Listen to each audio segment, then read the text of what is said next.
എനിക്ക് ഇങ്ങനെ പ്രസംഗിക്കാനൊന്നും അറിയില്ല. ഞാൻ ജനിച്ച നാട്ടിൽ ഇത്രയും ആൾക്കാരെ മുന്നിൽ ആദ്യമായിട്ടാണ് നിൽക്കുന്നത്. മനെയാന്ന് ഞാനൊരു പരിപാടിക്ക് പോയപ്പോൾ പിണറായി എന്ന് പറഞ്ഞ സ്ഥലത്ത് ഒരു ഉത്സവത്തിന് പോയപ്പോൾ ഒരു പ്രാണി കണ്ണിലടിച്ചിട്ട് കണ്ണ് പണിയായി. അപ്പോൾ പിന്നെ മർക്കസ് നമ്മളെ ഫാമിലിയായിട്ട് ഒരുപാട് അടുത്ത ബന്ധമുള്ള ഒരു സ്ഥാപനമാണ്.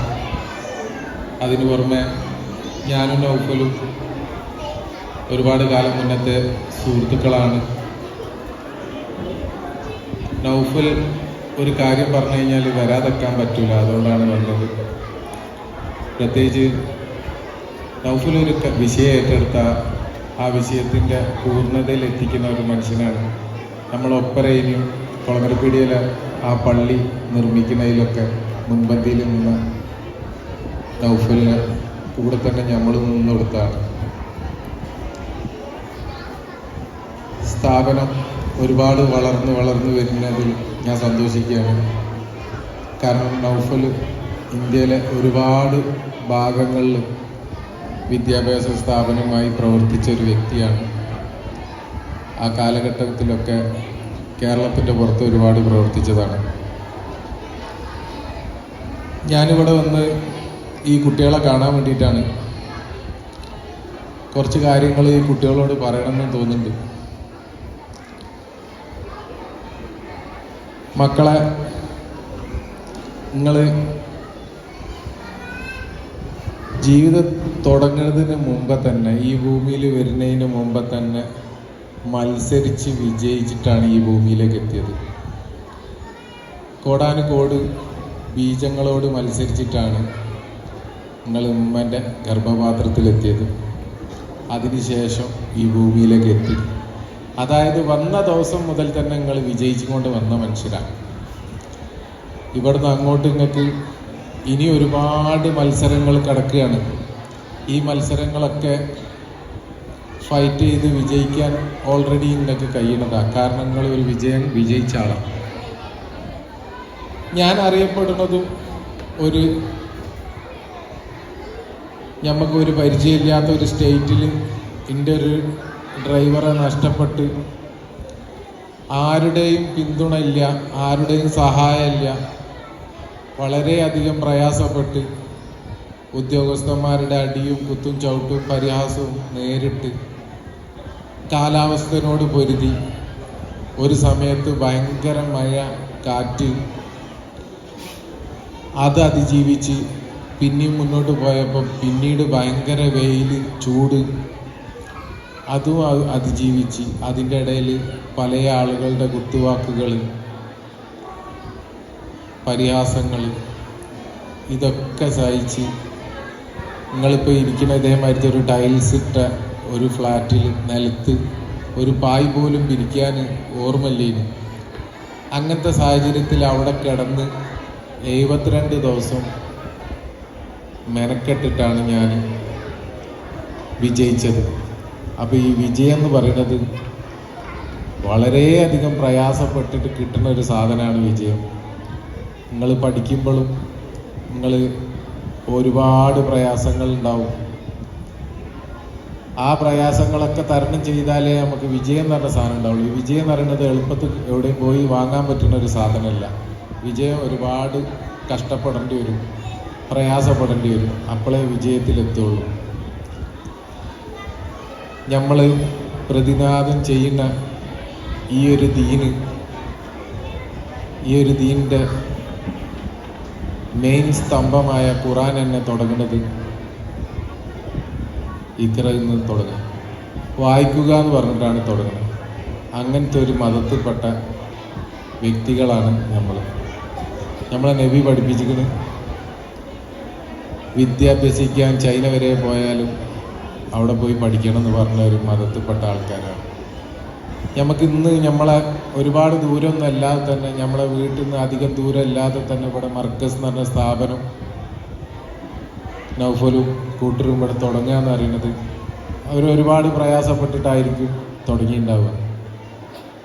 അതിന് ഈ നാട്ടുകാർ ഇന്ന് ഈ ഹോള് കണ്ടാൽ മനസ്സിലാവും നൗഫൽ ഒരുപാട് പുരോഗമിച്ച് സ്ഥാപനത്തിനെ വളർത്തിയെടുത്തുകണെന്നുള്ളത് കണ്ടാലറിയാം. അത് നൗഫലിൻ്റെ ഹാർഡ് വർക്ക്, എനിക്ക് ആ ഹാർഡ് വർക്കിനെ പറ്റിയിട്ട് അറിയുന്നതിനോണ്ട് നല്ല ഒരുപാട് മുഹൂർത്തങ്ങൾ നിങ്ങൾക്ക് ഈ സ്റ്റേജിൽ എനിക്ക് കാണാനുണ്ട്. തീർച്ചയായിട്ടും നമ്മൾ കുറേ കാര്യങ്ങൾ ശിരൂർ വിഷയത്തിൽ ജനങ്ങളെ പഠിപ്പിച്ചു കൊടുത്തതുണ്ട്.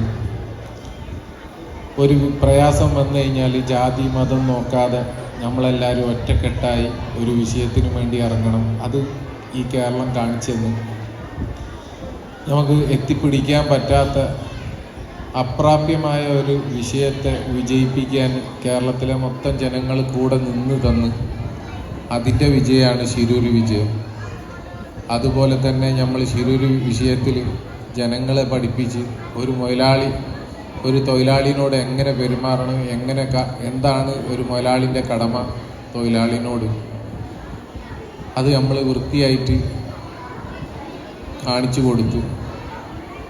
ഒരു മുതലാളി സ്വന്തം സ്വത്തും മുതലും എല്ലാം ഒരു തൊഴിലാളിക്കും വേണ്ടിയിട്ട് ത്യാഗം ചെയ്തു അതിൻ്റെ അവസാനം വരെ നിന്ന്. ഇതിലൊരുപാട് അമ്മമാരുണ്ട്.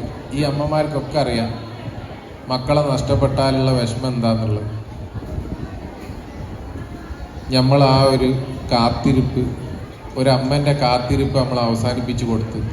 കാരണം എൻ്റെ ഡ്രൈവറെ കിട്ടിയില്ലെങ്കിൽ അവരുടെ ഫാമിലി എന്നും കാത്തു നിന്ന് പോവുകയും തൻ്റെ മകൻ എപ്പോഴാണ് വരിക, തിരിച്ചു വരിക എന്നുള്ള ഒരിതിൽ പല സമൂഹത്തിൻ്റെ പല ഭാഗത്തു നിന്നും കുത്തുവാക്കുകളും ആ അമ്മ കേട്ട്. മകൻ എവിടെ ഒളിച്ചോടി പോയിട്ടുണ്ട്, വേറെ എവിടെയൊക്കെ പോയിട്ടുണ്ട്. ഒരമ്മക്ക് മകനെ നഷ്ടപ്പെട്ടതിൻ്റെ വേദന ഒരു ഭാഗത്ത്, ഇതേ മകനെ പറ്റിയിട്ട് പല മോശം സംസാരങ്ങൾ വേറെ ഭാഗത്ത്. ഇതിനൊക്കെ പുറമെ ഏതൊരു മതത്തിലും ഒരു അന്ത്യകർമ്മം എന്ന് പറഞ്ഞൊരു സംഭവമുണ്ട്. ആ അന്ത്യകർമ്മം ചെയ്യാൻ ആ വീട്ടിലേക്ക് അവനെ കിട്ടേണ്ടതിന് അത് നമ്മൾ എത്തിച്ചു കൊടുത്തു.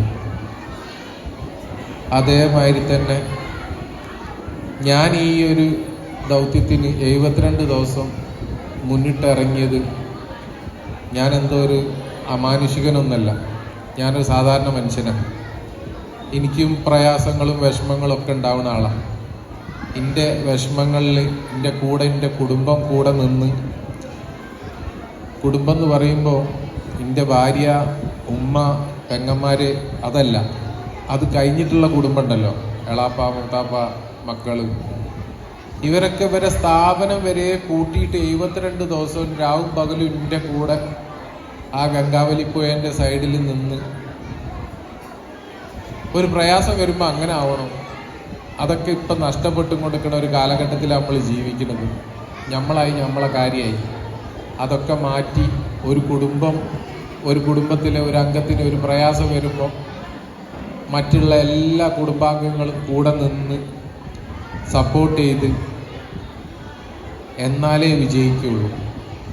അങ്ങനെ ഒരുപാട് കാര്യങ്ങൾ നമ്മൾ ഈ സമൂഹത്തിൽ കാണിച്ചു കൊടുത്ത് ഇനിയും ഒരുപാട് കാര്യങ്ങളുമായി മുന്നോട്ട് പോവുകയാണ്. നിങ്ങളെല്ലാവരും സഹായ സഹകരണങ്ങൾ ഉണ്ടാവുമെന്ന് പ്രതീക്ഷിച്ചുകൊണ്ട് ഞാൻ എൻ്റെ വാക്കുകൾ നിർത്തുകയാണ്. നന്ദി, നമസ്കാരം, അസ്സലാമു അലൈക്കും.